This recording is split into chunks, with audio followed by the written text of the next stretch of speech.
You should be the host here. We're laughing at you. We're both Munster people, diehard Munster people, and we want them to do well. The Red 78 with Alex Kendellen and Niamh Briggs. Nobody knows Munster Rugby better. I'd like to think I know a lot. Hello and welcome along. I'm Alan Quinlan and you're listening to the Red 78 here on the Rugby channel. With me, as always, is Niamh Briggs. We've got the Girls Ireland camp again this weekend, Niamh. Give us an update on that. And was less than 2 weeks away now to the start of your Six Nations. So how are the preparations going? Yeah, look, it was a really, really good weekend. We had a big rugby focus day Friday. We actually did a little bit of team bonding on Saturday, which was brilliant. Really good venue in Wicklow. Good bit of crack. The weather was good as well, which was great. And then we went back to the rugby stuff again Sunday. So it was just a really good weekend. I think both mentally and physically, everybody's just wrecked after it because, a lot of information's going over and back because, as you say, with 2 weeks to the first game, we're just so excited now. It's starting to feel very real. What kind of team building did you do in Wicklow? Was it activity centre? Yeah, kind of. So they had like 6 tasks. They were in 6 groups, 6 tasks. It was great crack. And on the back of that, then they had like a kind of a quiz to do, going around. And you know what? It's really cool because you could see, who are leaders and more, and just as important, I think we often forget, who are good followers and good listeners. So they had like canoeing thing, they had like a maze, they did wall climbing, like air rifle, the usual kind of team bonding stuff, but it was great crack. It was actually brilliant fun. And I'd have loved to have been in it myself, to be fair. I was hoping we'd get a coach's team in, but that's not how it works apparently.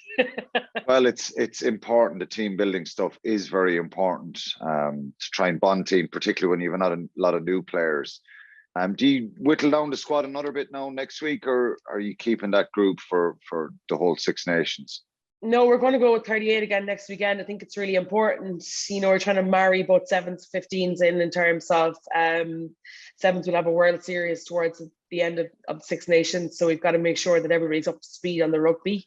And it's great because the more that we can get as many players into camps like this, the better it is for us going forward, because you don't have to go back to scratch in terms of the detail and what you're trying to do.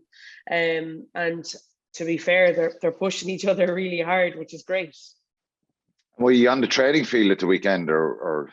We were, yeah. Big day Friday, huge, and Saturday too, or Sunday too.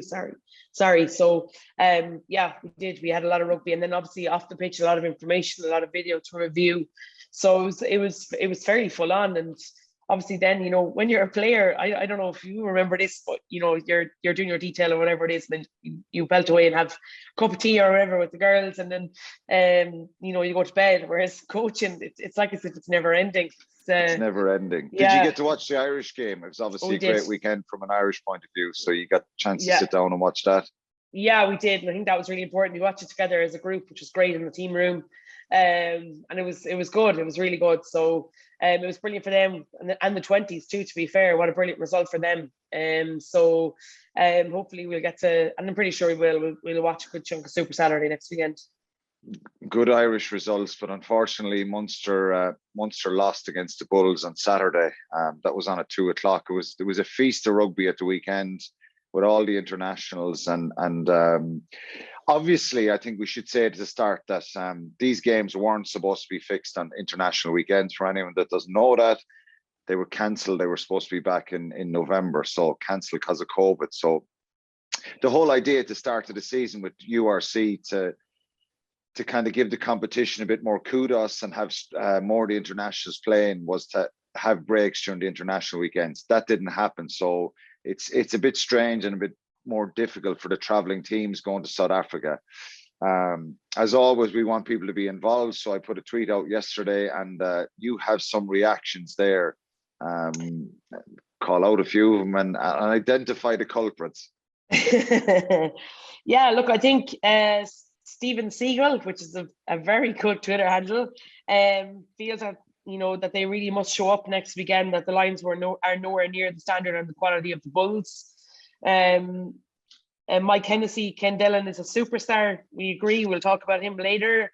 Richard Daly Would like to see Damien Delande on from the start. I reckon this week will be a different result in a positive way as we will have adjusted. Very good point. I thought Delande was excellent when he came on. But he's been injured for a while. He's been injured for a long time. He couldn't start, and it was probably the right thing to do. But he did make a difference. Yeah, when he came on. A South African listener, JH Boshoff.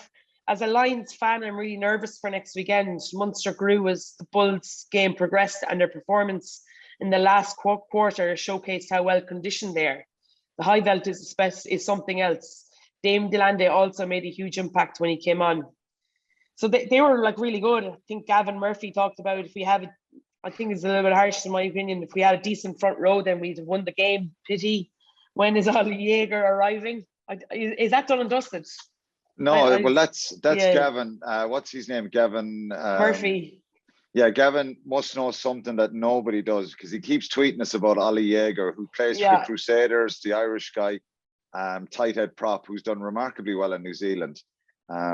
I don't have any information on Ollie Jaeger, whether he's coming to Munster. I know Munster and all the Irish provinces would definitely be keen on an Irish qualified tight head. They don't grow on trees, so Gavin keeps tweeting about that, so he must know something or want him to come to Munster or have some connection. He'd be some addition for sure. Well, just tell Gavin if he wants to come on, if he's any information, he can come on with us any week and share that information. But obviously Ollie Jaeger would be a positive addition to any of the provinces, and I don't know any more about it. I didn't hear from my sources that he's signing for Munster, but as I said, it's for Ireland, even from an Irish point of view, talent acquisition, trying to get an Irish qualified. He is Irish, played his rugby here, travelled to New Zealand. To get someone like that to come back would be brilliant. He has spoke about playing for the All Blacks before, and he's been in New Zealand a number of years now and done really well for himself. So we'll wait and see on that one. Yeah, and come here, the last two in this in relation to the refs' performance. So Patrick Hogan said the only way they can beat the Lions next week is pray that they don't get Ben as a ref. And likewise, Jared Hawke didn't see it all, but heard ref had only one arm in the first half. So that was a very... We'll talk about that in a minute. I think Ben Whitehouse, whose performance has come under a lot of criticism, particularly from Munster fans. I saw some comments on the YouTube highlights when I looked back and watched the match, and then I looked at some of the comments that were attached to that on YouTube. A lot of South Africans were making the point that when the South Africans teams came here at the start of the season, that they suffered a lot from the Northern Hemisphere URC refs here. And a lot of that was down to interpretation. They felt a little bit hard done by, basically, when they came up Whitehouse here. Is a URC. I know that, yeah. And there were definitely some interesting calls. What I'm saying is some of the comments were saying that, well, this happened to us in the Northern Hemisphere, so pity about you. But we'll talk about that in a minute. I think there was a lot of comments and queries about some of the decisions that Ben Whitehouse made against Munster, particularly around the breakdown and struggles they had there, and some penalties they gave against them. There was certainly a couple that I would debate and that I look back on, but we'll chat about that in a minute. There was another comment on the YouTube or on the rugby channel about the possibility of Healy and Crowley. Yeah, look, this is a really good comment from Adam Hogan. He was like, my big question that's formed over the last 2.5 months in mind is whether Joey Carbery should be Munster starting 10 when the Six Nations concludes. He's been solid but unspectacular for Munster and Ireland in the last few months, and is sadly very injury prone and lightweight in the tackle when he defends, giving an easy 4 or 5 yards to opposition back rows in contact. Both Ben Healy and Jack Crowley have much more power in the tackle when defending and seem to trust their bodies more when taking it to the line with the ball in hand. With Jack's willingness to go for it himself and his passing range, his strength, and drawing my eye in particular. If Ben and Jack steer Munster to 2 wins in South Africa tour, I hope it forces genuine questions at 10 for the Leinster and Exeter last 16 ties. Okay, so that comment was last week, was it? Before the Bulls game. What's that man's name again? Adam Hogan.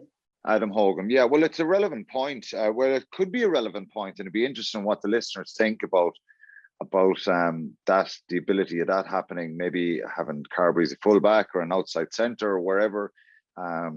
Jack Crowley and Ben Healy, I think, have matured and improved a lot since the start of the season. Their confidence has grown. They're two big physical players, so maybe there is some merit and argument in that. I think it's a little bit unfair on Joey Carbery to say that. I think when you're out for a long time to get up to that physical speed and aggressive, he's never going to smash people in tackles. That's not the type of defender he is. I think he's a good tackler, puts his body on the line. But in an ideal world, you have a Johnny Sexton or an Owen Farrell at 10 where they just smash anyone, no matter whether it's props, second rows, centres, whatever it comes at them. So not every team can have that. But it's something that maybe will happen. It's not down to you or me. But we can talk about it and see what the listeners think as well if they want to get involved in that. Yeah, absolutely. Look, I think at the start of the season, it was very evident that he'd been out for a while in terms of the tackle count. I do think, though, that from that Wasps game on, from that, like, November Internationals in a Wasps game, and that Wasps game, he was just so unfortunate. Like, that was a real freak injury in terms of his elbow. And I just think that, he packs more of a punch than his size gives him in terms of his ability to chop tackle is really good. And he just has this X factor. And I think that when you have players like that, it's very difficult to count them out. And I do think prior to the Wasps injury, from his that November series, I thought that he was playing incredibly well in terms of he was getting himself back into the game. He was making points of difference. He was kicking very well. So, but I think that that's a really interesting thing. But it's like turning around and saying Hodnett, O'Donoghue and Kendellen are playing brilliant. Does O'Mahony and Tyburn come back in? And it's very difficult to turn around and say, no, they don't, because they've been away playing international rugby like Joey has. So, yeah, I think that's definitely a very interesting point. It is, and it's one we may touch on again. And look, I'm sure one of my former teammates will forgive me, and one of my best friends, Ronan O'Gara, he wasn't an impact tackler, but he put his body on the line. He was effective in the tackle, and at times everybody targets the opposition number 10. So he went on to have an incredible career and actually become a really good defender. There was never a doubt in any of our minds that Rog hadn't that aggression and intensity and real desire to make tackles. But sometimes there's a size difference, there's a physicality difference. And I think for Joey Carbery, he just has to get off the line more, probably make those tackles and be a little bit more aggressive and intense. That comes with, not being injured. Because if you're out for a while, it takes a little bit of time, but it's something we'll talk about again. Just getting on to the performance. So incredibly busy weekend. So I'm sure the diehard Munster fans were watching the Munster game, not listening to me doing Italy-Scotland commentary. Now, I did watch back the Munster game. It was an incredibly busy weekend trying to watch all the matches and understand what was going on. But it was on at 2:05 on Saturday. The Italian-Scotland game was on, then the Irish game. The 20s were brilliant as well Saturday evening. Spurs were beaten by Man United. Didn't do us any favours anyway. But look, United are not really a threat to Liverpool anymore, so maybe it's all right. But let's talk about the Munster performance. Okay, the way they started the game, and you and I both spoke about this last week, the need for them to settle in the game, get a foothold, control a little bit of tempo, move the Bulls around a little bit. That didn't really happen. The Bulls started like the dominant force that we know that they have that potential, but it was a really disappointing first half from a Munster point of view. Yeah, it was. And it wasn't, to be fair. I think Munster have been playing so well over the last few weeks on the basis of an ability to play with tempo and good intensity. It was similar to kind of Ireland in that sense. I just think that the sheer physicality of the Bulls probably was definitely something that kind of shocked them. But also I think the penalty count killed them because they couldn't get any momentum and any flow into what they were trying to do. And I think that that's a really hard thing to try and get back. And I thought to try and change that and turn that around in the second half will have given them a huge amount of confidence. But in the first half, if it's just like they just couldn't get into their groove, if that makes sense. And we're sloppy in terms of the missed tackle count. And then you're trying to overreach and try and extend and win the ball back as quickly as possible. And when you do that, then you're not painting good pictures. And I definitely thought that there were instances where Ben Whitehouse made interesting calls, and I would be looking for clarification on them. But on the general idea that if you're painting good pictures to the ref at the breakdown or in the defensive line, then he'll rarely go against you if it's a 50-50 call. I just think at times Munster just didn't do that. They weren't clever enough in terms of just showing him that they're onside and almost saying to each other, like, after, okay, he was really hot on the breakdown, so 20 minutes in, just turn around and be like, okay, nobody goes into the breakdown for the next 5-10 minutes. That way then we can kind of erase the first 20 minutes from his mind and then be able to go and attack it again. And I just felt like that they were just a little bit indisciplined from that point of view. Was any part of it down to the initial collision? Because the reality here, Niamh, is Munster made 123 tackles in the game and they missed 31 tackles on top of that. So that's a really, really poor number if you want to win a game, to miss 31 tackles. The Bulls missed 9 tackles in the game. So that kind of tells its own story. The physical side of Coetzee, these guys, they have a physical power that, I don't know, both Steenkamp in the second row, who scored the second try, really powerful. Grobler, the hooker, there's a lot of power there. There's a lot of huge men. And was it an issue for Munster that they just mentally weren't fired up, ready to go to put in those impact tackles early on? And then as the game went on, they started to believe in themselves a little bit and think, well, this isn't, we're better than this, and the Bulls are not as good as we're making them look. Yeah, I think that definitely the Bulls aren't as good as what Munster made them look, and they offered them spaces on the edges at times because they were soaking in tackles, and because you're soaking in tackles because of their sheer power, cancel a breakdown, but you're retreating all the time, and it's very difficult to get line speed after that. So, for example, like Hendricks and Andreze, the fullback, for me, was just incredible in terms of his footwork and his ability to put pace in the ball. But we offered them a huge amount of space because we had been sucked in previous collisions, if that makes sense. So, yeah, but I think as the game grew, they definitely got a handle on that physicality. I think Delande coming in was big in terms of his ability to get off the line and smash. I thought both him and Chris Farrell made big impacts. I thought Hodnett's impact was incredible. He has to start for me next weekend. I just can't see any other way around it. And then obviously that outrageous red card from Bismarck du Plessis was so, like, Kendellen is so fortunate that he didn't get a serious injury off the back of that. And that kind of shifted a small bit of momentum too, in terms of it allowed Munster probably to shift that momentum turn into the Bulls kind of territory, and then we're able to score a couple of tries off it. So yeah, look, I definitely think there's definite work-ons, but we spoke about beforehand that if they went and beat the Lions and got a bonus point against the Bulls, then that would be a good trip for them. That's not an easy task this week. I want to ask you this, and maybe am I being harsh? Was this a case? Okay, so it's 26-3 at halftime. Poor performance from Munster in the physical stakes and the collisions. Their lineout was dreadful throughout the match. Even lineouts they won, they couldn't launch attacks off them. Not all of them, but I think it was 15 lineouts. They lost 5. Big number again. How did they fix that? And it's a double-barrel question. Was this a case of the Bulls taking the foot off the pedal at 29-3 when they got a penalty at the start of the second half? They relaxed a little bit, and then Munster, out of pure desperation, which happens, make a comeback.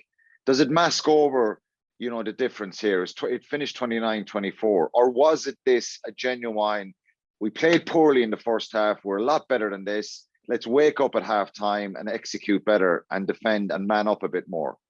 No, I definitely do think it was the latter. I think that they were much better in the second half than they were in the first. And I don't think that was to do with the Bulls taking their foot off the pedal. I just think that Munster played smarter in relation to their moving that point of contact and their ability to probably get the edges running square as opposed to, drifting across the pitch. And I thought,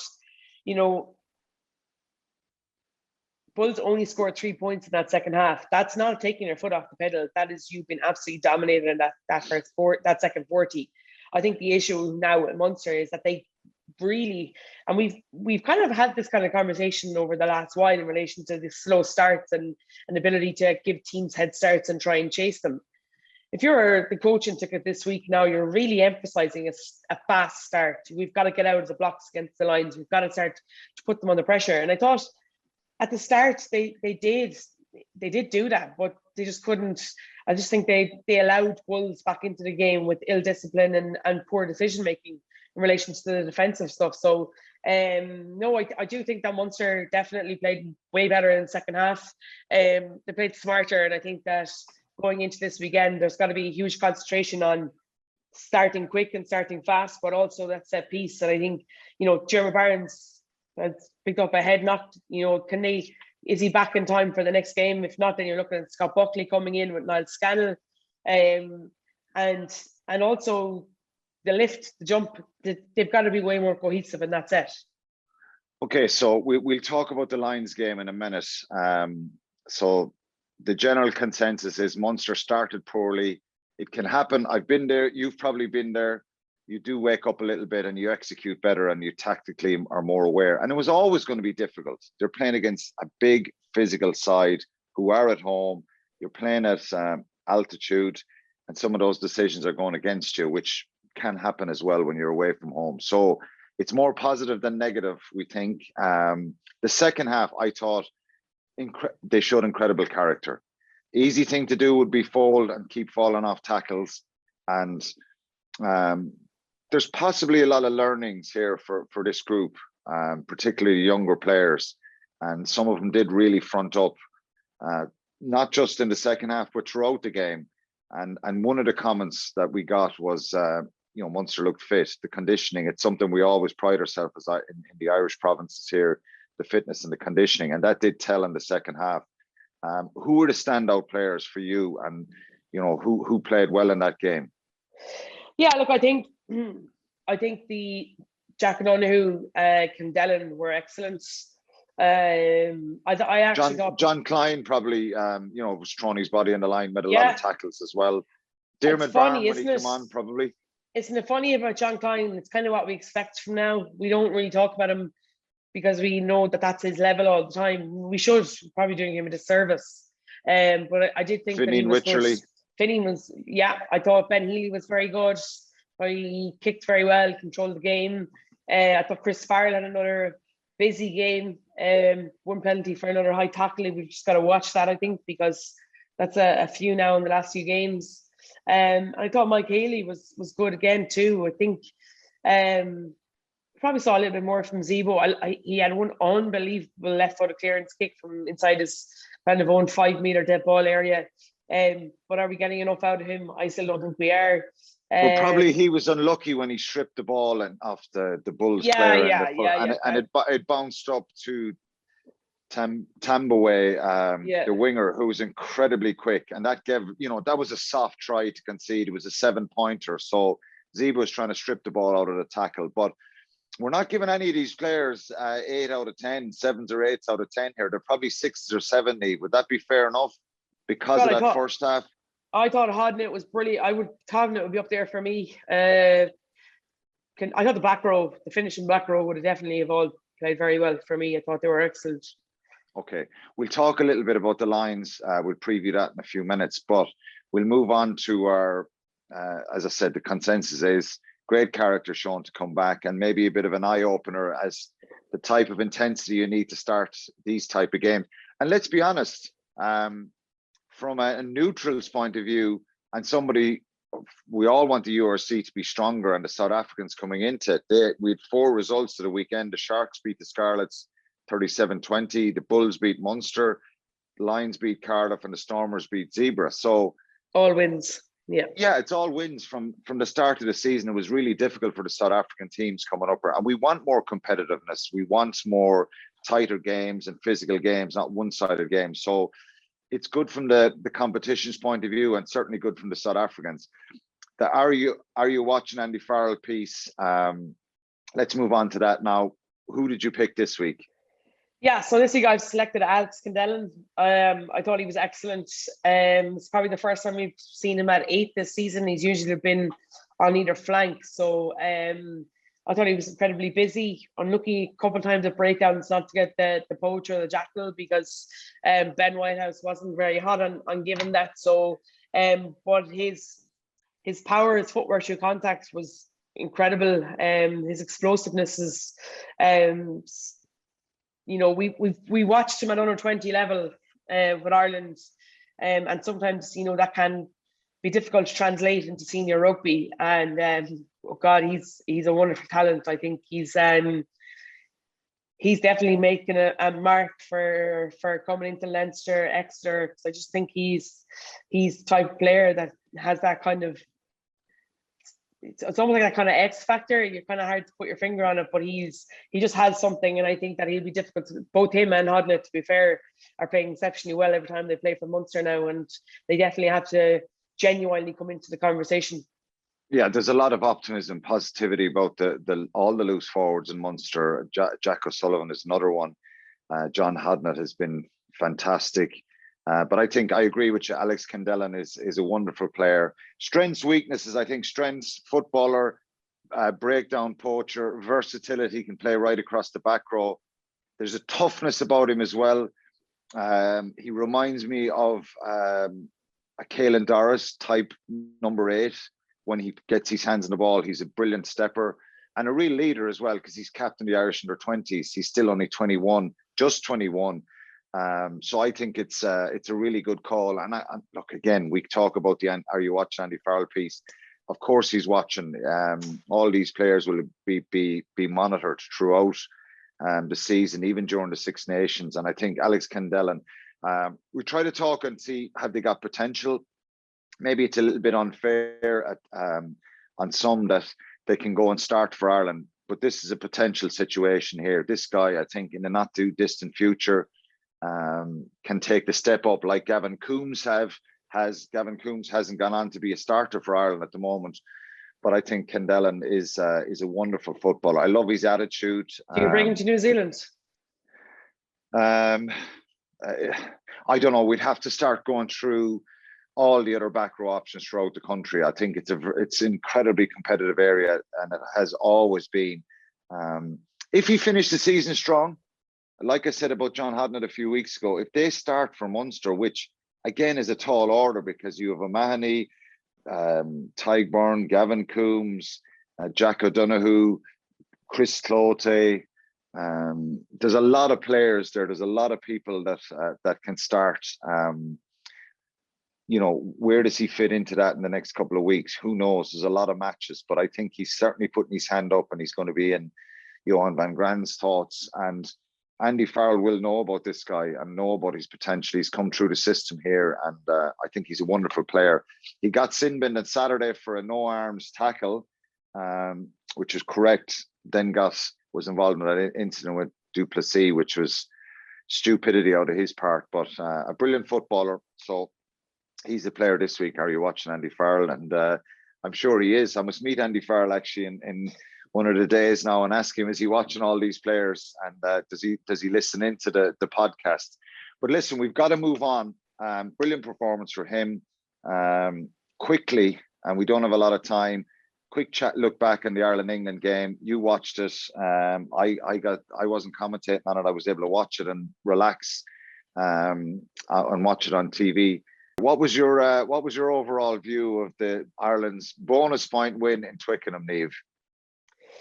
Yeah, look, I think it was brilliant results. I think when you think about Ireland hadn't won there in the last 3 visits. The only time that England have lost there the last number of years was to Scotland and to Ireland in 2015 or 16, I think it was. So To be able to go and get a result there, bonus point win was brilliant for them. Yes, obviously scrum was a big issue in terms of the penalty count, but I think and not being an expert in the scrum or anything, but I was watching it and I was sitting next to a couple of the Irish coaches we were watching, and they were educating me in relation to how clever England were in trying to push all the pressure onto Tadhg Furlong, and it worked because it's not been refed, and it's not going to be refed, and you've got to consider that a good day at the office. So for them, but I think they'll have learned a huge amount from that as a front three, a front five.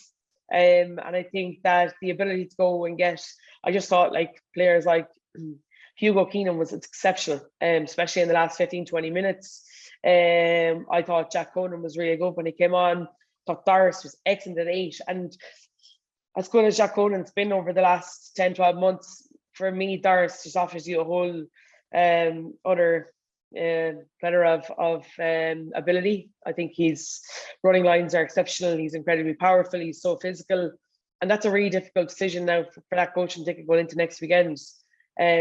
But yeah, look, I do think it was a very good performance overall. I think you're looking at like Twickenham's a cauldron. My dad was over there, and he said like the noise level was like not really something he had heard before, and again the atmosphere was brilliant, and that can, you know, go one or another way. And the big thing, the big huge positive for me was Ireland starting so well, and then obviously England pegging them back, and it's 15-0 and you're underneath the posts, and the ability to be able to shift that momentum back in your favor is a really difficult thing to do when you notice it's so hard when the opposition are coming in waves with scores, and they're picking off their 3 and 6 and 9 points, and to be able to turn that momentum back into your own favor, that's a really big, I think they'll take huge confidence from it.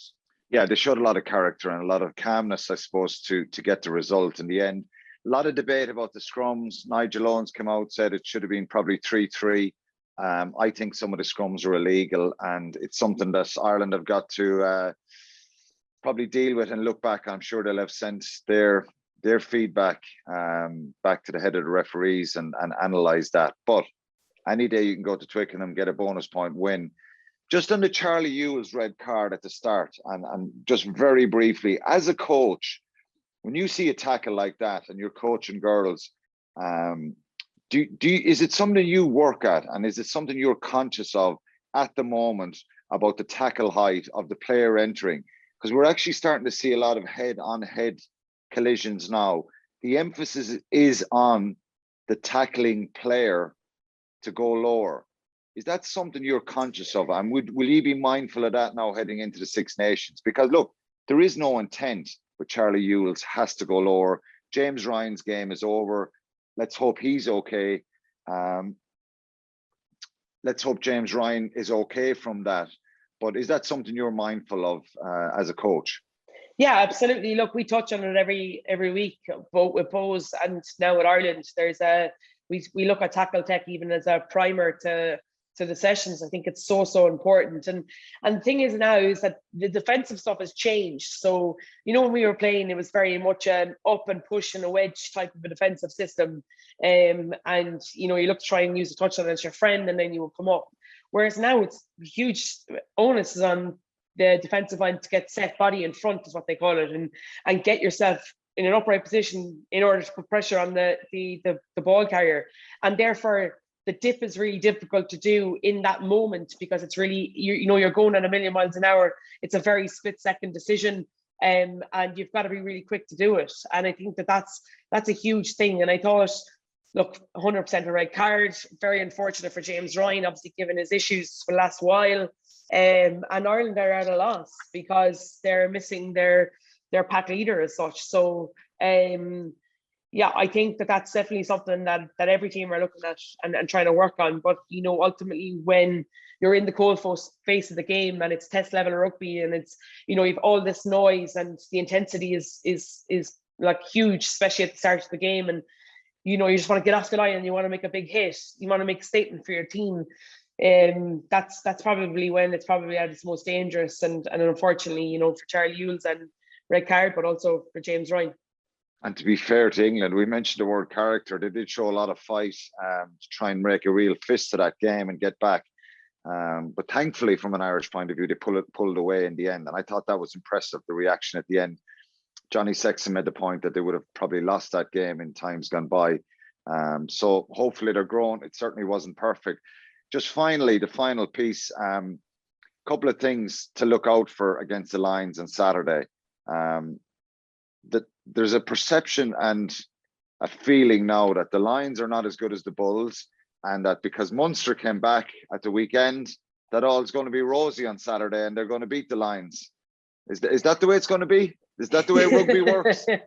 Yeah, look, I hope so, but I think this Lions team are they had a good win against Cardiff last weekend. They're at home again. Confidence will be up for them. Let's just tell the listener that they played 11, won 3, lost 8. The 3 they won, start of the season, first game, they beat Zebra in Italy. They beat the Stormers 37-19 in South Africa away from home. And their third win was against Cardiff at the weekend. I watched that game. They're incredibly powerful as well. Like this perception and thing that the Bulls are the big physical team in South Africa. They all are. There's a player, Vincent Shituka, the number 7 for the Lions. Incredible player. He was superb. What a footballer. And Jack O'Creel is the number 6. So they wear the number 6, 7. So Shizuka is he's going to play at blindside, and Jack O'Creel is going to play open side. But their back row is really good. Edwil van der Merwe, number 11, scored 2 tries against Cardiff. He's unbelievably quick. And Hendricks at 10. Coupled with the power, they have some kind of silky skills as well, and they were 24-6 up after 30 minutes against Cardiff. So they started incredibly strong as well against Cardiff. For you, in your opinion, what do Munster have to do this week? What kind of things do we need to look out for, or what they need to do? Yeah, look, I just think big thing for Munster is they've got to take the ball away from that physical contact inside that interior defence. So they've got to look to shift the point of contact. And how you do that is you've got to win the gain line in relation to the ball carry. So that's going to be a huge focus on them. Get a quick breakdown in order for them to be able to get on top and have that momentum in attack, as opposed to, even though the Lions won't have the ball, that they're not dictating the tempo of the play. And to be fair, when they played Leinster in Dublin a few weeks ago, I thought Leinster did that really, really well. I thought that they looked to move the points of contact a huge amount. So it moves them. And you're right, they are big. They're hugely physical. And with big and physical players, they can tire quite easily. And I think that that's a big thing for these, provinces and teams outside of South Africa, that if you can hang in there almost for the initial big bursts of power and play and intensity, and not let them run away score-wise. I was going to you can tire them out. Yeah, I was going to ask you that. Is that the key for Munster this week? That if the Lions get ahead, that they don't move away from them on the scoreboard. Don't give another 26 minutes or 26 points of head start type of thing. Because Munster can probably take confidence from the fact that they have their fitness, even though the altitude this week they're gone up to 5,500 feet nearly. I have it wrote down here somewhere. Joburg is 5,751 feet above sea level, so they're gone up. They're climbing all the time, going back into Johannesburg, and the weather's going to be hot again. So let's hope they learn a lot from what happened last weekend. Step up. I'm sure there will be some changes. Maybe Jack Crowley will come in at 10. Hodnett might come back into the team. Kenya Knox might play. So it's Liam Coombs. Will he come back in? Who knows? They brought a squad there. I'm sure they're going to use it, and there will be some changes in the side. But it's not going to be easy. I don't like this talk of, well, the Bulls, we came back against the Bulls, and the Lions we're going to win against the Lions on Saturday. I think we spoke about it last week, Niamh. If they can get a win on Saturday and come home with 5 points, or even a loss and a win and a losing bonus point, I think that'll be a good return, because where they are in the table at the moment is they're third. They're 2 points ahead of Glasgow, and another loss this week would be tough for them because they have a tough run coming up. But that's it for there's just on the rumour and gossips. It looks like, and this is only rumours again, it's been reported that Jake Flannery may be going to Ulster next year. It's inevitable maybe that one of these fly halves will end up moving, and with the number of fly halves they have to get game time. So we'll see how that one plays out. We'll talk about it next week if it happens. That's it for episode 23 of the Red 78 done and dusted. It seemed like it was a bit of a whirlwind there trying to get through everything. To make sure you get your podcast straight to your phone every week, just search the Red 78 and press subscribe. And don't forget in touch with any thoughts you have from the Lions game this week. You can tweet us at Rugby Channel 15, or you can leave a comment on YouTube when you see the podcast there, or else tweet me and myself. So that's it. Thank you. Good luck. Your busy weekend coming up again for you, Niamh, and we'll talk to you next week. Thanks, Quinny. Chat then. The Munster Rugby Podcast, Red 78 with Alan Quinlan and Niamh Briggs. Nobody knows Munster Rugby better.